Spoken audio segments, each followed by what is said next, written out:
Pero entonces, el PNA, el principio de no agresión, ¿es una ley?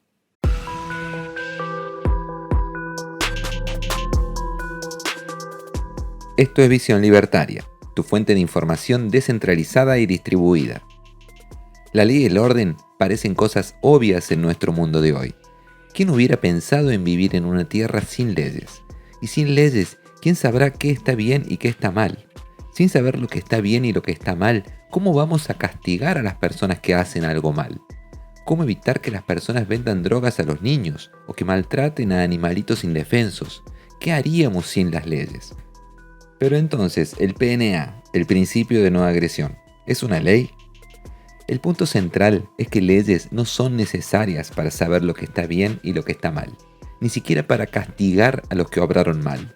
En la historia de la humanidad no siempre han existido leyes, pero el ser humano siempre ha encontrado la manera de saber qué está bien y qué está mal en una sociedad. Siempre existió una moral del grupo, costumbres triviales, religiones. Todo el mundo conoce las normas de conducta social sin necesidad de leyes escritas. Las leyes, de hecho, nunca fueron necesarias para mantener el orden dentro de un grupo. Pero por supuesto, es fácil cuando el grupo es pequeño, cuando hay poca gente y todos conocen la vida de los demás. Cuando todos en ese mismo grupo pueden ponerse de acuerdo en sobre lo que está bien y lo que está mal con sus estándares de conducta. Cuando empezaron a aparecer ciudades y los grupos se hicieron más grandes, la solución ya no era tan sencilla. Por ejemplo, cuando el imperio babilonio creció y comenzó a expandirse por Mesopotamia, incluyeron muchas otras tribus y pueblos a su reino. ¿Cómo el gran Hammurabi podía hacer justicia en todo su imperio si cada jefe local imponía un estándar de conducta diferente? Entonces fue así que nació uno de los muchos legados de los antiguos babilonios que todavía usamos hoy en día. El Código de Hammurabi fue la primera ley escrita, positiva. Otro legado importante de los babilonios es la hora de 60 minutos y el minuto de 60 segundos, que solo existen porque ellos contaban en base 60 en lugar de base 10, que es como contamos hoy en día. Y también hay otra contribución de los babilonios que persiste hasta el día de hoy, que es la astrología. Sí, tu signo, Leo, Capricornio, Acuario, Virgo, te dicen en qué constelación estaba el Sol en el momento de tu nacimiento. Eso sí, si es que naciste en la antigua Babilonia. Como no naciste en esa época, olvídate que eso no sirve de nada. El Código de Hammurabi fue tallado en varias piedras y esparcidas por toda Babilonia. Algunas copias han sobrevivido hasta el día de hoy. La mejor conservada se encuentra hoy en día en el Museo del Louvre en París. Pero el tema es que la idea gustó. A partir de ese entonces, las leyes escritas, llamadas leyes positivas, se volvieron comunes entre los gobiernos. Los romanos, por ejemplo, crearon las 12 tablillas, a partir de las cuales se empezó a gestar el sistema legal llamado Civil Law, que es el sistema legal que usa Brasil, por ejemplo, y muchos otros países en el mundo, en el que el gobierno convoca una asamblea, que en nuestro caso se llama Congreso Nacional, y desde ahí se define básicamente lo que está bien y lo que está mal. Parece ser la única opción, ¿cierto? Pero miren, desde que el Imperio Romano cayó, una provincia de los romanos llamada Britania tiene una costumbre heredada de sus antepasados sajones, la costumbre de la indemnización en el lugar del castigo. Miren, en esa época no existían las cárceles. Los romanos castigaban con tortura, muerte, dedos cortados y etc. Los sajones tenían la idea de una indemnización. Se retiraba dinero a los que cometían un delito. Se pagaba una indemnización a la víctima y parte de esa indemnización iba para el rey a modo de tasa por la aplicación de la justicia. Tan pronto como la monarquía británica se consolidó en el siglo XI, el rey Enrique II tenía una gran necesidad de dinero. Entonces, ¿qué hizo? Creó un grupo de magistrados, es decir, jueces estatales, que iban de ciudad en ciudad para juzgar los casos y aplicar la ley. ¿Por qué esto? Bueno, para recaudar dinero para la corona a través de esa tasa del rey. Pero bueno, notaron algunos problemas con esto. La monarquía apenas se había establecido. Las leyes positivas, su código legal era pequeño y mal elaborado. Dejaba así lugar a diferentes interpretaciones, muchas lagunas. La primera idea, por supuesto, fue mejorar la ley, pero no había forma de comunicarse tan rápidamente en ese momento. ¿Cómo reunir a todos y hacer leyes nuevas? Sería muy complejo. ¿Qué decidieron en ese momento? ¿Cuál fue la gran idea? Ellos, los propios jueces, comenzaron a definir sus juicios basados en las costumbres locales, en el sentido común y en juicios anteriores. Y con esto nacía otro sistema legal, llamado Common Law, un sistema legal que se usa en muchos países hoy en día, inclusive en los Estados Unidos e Inglaterra. En lugar de tener una montaña de leyes escritas que digan lo que está bien y lo que está mal, los jueces toman sus decisiones basándose en la cultura local, el sentido común y otras decisiones de casos anteriores. Note la diferencia. En lugar de tener una autoridad central autorizada para decir lo que está bien y lo que está mal, cada juez, al elevar cada caso a la justicia, decide qué está bien y qué está mal. Ambos sistemas coinciden en que existen reglas de conducta, que es necesario alguien que diga lo que está bien y lo que está mal, y también que la gente debe obedecer estas reglas. Quien no obedece estas reglas debe ser castigado. La única diferencia es quién crea estos estándares de conducta, quién tiene la autoridad para crear un estándar de conducta. Entonces surgieron dos explicaciones diferentes, el positivismo y el naturalismo. Los positivistas dicen que solo el rey o el Congreso pueden generar las leyes, porque están autorizados por una fuente externa más grande, que es la que tiene la autoridad para hacer estas leyes. Esa entidad de fuerza externa originalmente era claramente religiosa. Por ejemplo, fue Moisés quien emitió la norma legal no matarás.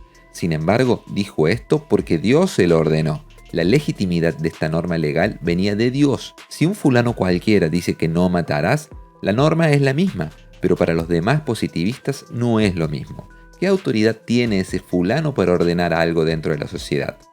Más tarde esto cambió y se convirtió en el contrato social.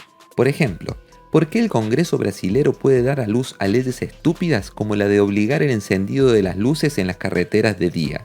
Porque el artículo 48 de la Constitución lo autoriza. La Constitución es la materialización del contrato social que dicen que fue firmado por todos nosotros en algún momento de nuestras vidas, y ella autoriza al Congreso Nacional a decir lo que está bien y lo que está mal. Eso es positivismo, una pirámide de leyes donde las leyes de arriba autorizan a las leyes de abajo, y las leyes de arriba de todas están autorizadas por una figura externa, etérea, que podría ser Dios o podría ser el contrato social. La otra corriente es el naturalismo, que surgió de la obvia observación de que la población ya tiene un conjunto implícito de reglas sobre lo que está bien y lo que está mal. Como ya dijimos, en los inicios de la humanidad, incluso antes de inventar a Dios, sin existir ningún tipo de contrato social, siempre hubo reglas de conducta. Dentro del derecho natural existen varias teorías sobre cómo que surgen estas normas en la sociedad. Algunos autores afirman que estas leyes vienen de la religión, pero la ley natural religiosa es solo un error, un preconcepto de una época pasada en la que se creía que Dios creó a la humanidad y no que la humanidad creó a un Dios.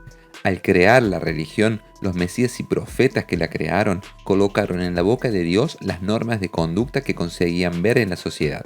Pero miren, Dios no es el origen, las normas ya estaban ahí. Hay otra versión de la ley natural que dice que el origen de estas reglas es lógica, racional y puede derivarse matemáticamente de la naturaleza. Incluso se desarrolló una rama llamada racionalismo para nombrar tales ideas.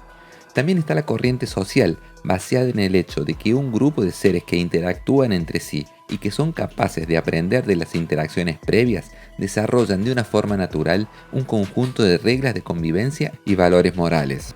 Otras especies de animales también crean estas reglas, hormigas, abejas, pájaros, lobos, etc. Es el orden que surge de la complejidad, así como la vida. Por supuesto, estas reglas varían de un grupo a otro. De vez en cuando estas reglas tienen componentes lógicos, pero también tienen factores ambientales, históricos e incluso puramente aleatorios. Existen también otras corrientes del derecho natural aparte de las que nombramos aquí, pero el punto central del derecho natural es que estas normas ya existen dispersas en la sociedad. La gente ya sabe lo que está bien o lo que está mal, y esta visión es legítima en el common law. No se necesita un congreso para escribir leyes, ni siquiera se necesita que exista un solo conjunto de leyes. Solo basta con que los jueces empiecen a juzgar según las costumbres locales, el sentido común y según los buenos juicios previos. Y como la elección de los juicios previos es libre, solo van a sobrevivir los buenos juicios y sentencias. Crea una competencia sana de buenas decisiones, buenas costumbres y normas a través de la competencia. Los estados actuales, de hecho, presentan una mezcla de los dos sistemas. Aunque en varios países de América Latina los sistemas sean del tipo civil law, también es admitida la jurisprudencia. Y en el common law de los Estados Unidos también hay leyes.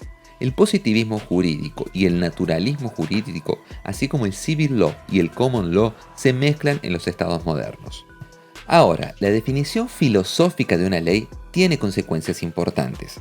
Por ejemplo, para los positivistas legales, la ley siempre es correcta. Si alguien ha escrito una ley de acuerdo con el contrato social, la Constitución o con un Dios, es una ley, es válida y debe ser obedecida. Ya para los naturalistas no es así. La ley solo es válida si representa efectivamente las costumbres del pueblo. Obedecer leyes injustas es tan malo como desobedecer leyes justas. Es obligación de todo ciudadano desobedecer a leyes injustas, tanto así como obedecer a las leyes justas. Porque para los naturalistas esa ley es un error, no capturó lo que está bien y lo que está mal en la visión de la sociedad. Existen las personas que dicen que la ley natural fue refutada por la guillotina de Hume. Bien, sobre esas personas podemos decir que todavía no entendieron mucho sobre derecho.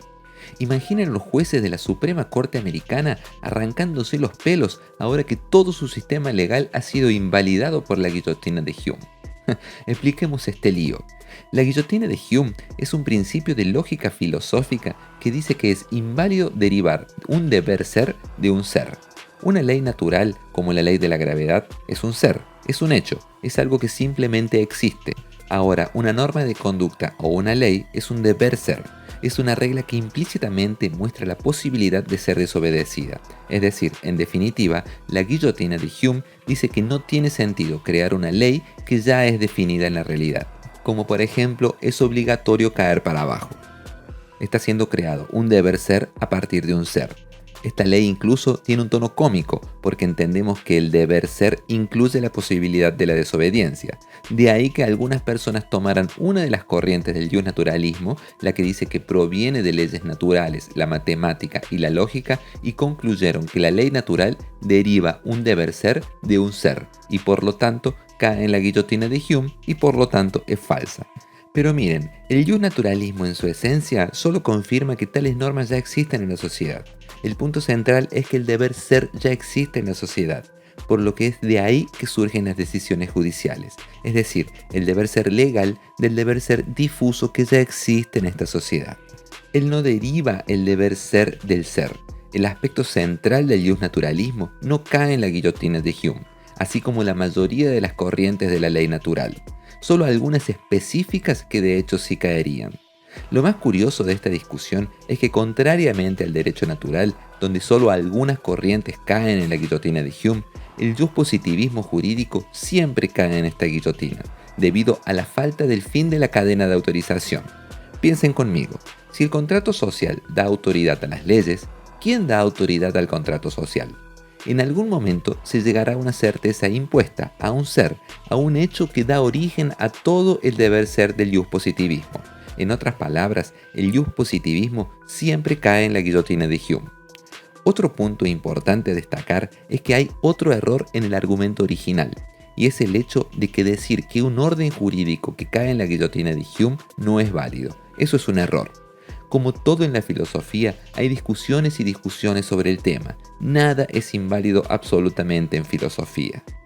Y ahora, el PNA, el principio de no agresión. ¿Dónde se encaja?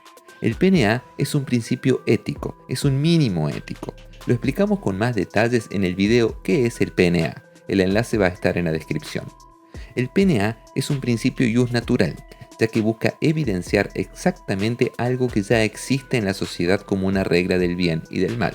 ¿El PNA no deriva su autoridad de Dios? No, claro que no. ¿Deriva su autoridad de Rothbard? No, tampoco.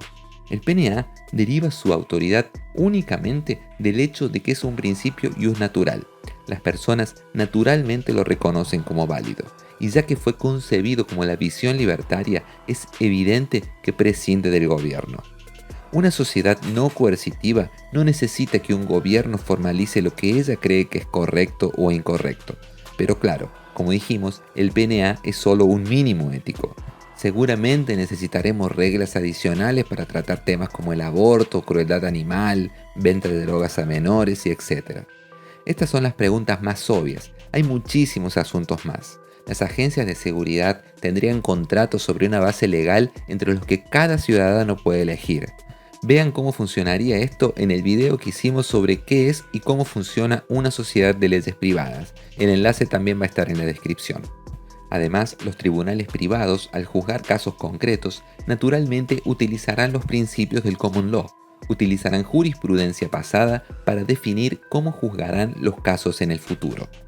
Las ventajas de la justicia privada descentralizada son enormes. Vamos a citar solo un caso. Nadie más se verá obligado a ser juzgado por su oponente, ya que cuando demandas al gobierno o cuando el gobierno te demanda, hoy en día es él mismo quien juzga la causa. Eso no puede ser posible. No, el PNA no es una ley, pero es todo lo que necesitamos para tener un mundo mucho más justo. Muchas gracias por tu audiencia. Este video fue traducido por Arauto da Liberdade, revisado y narrado por Pirata Libertario. Si te gustó el video, dale un me gusta y compartilo en tus redes sociales. Suscríbete al canal y clica en la campanita para enterarte cuando subimos nuevos videos. Podés ser parte de este proyecto. Entra a visionlibertaria.com y entérate cómo. Hasta la próxima.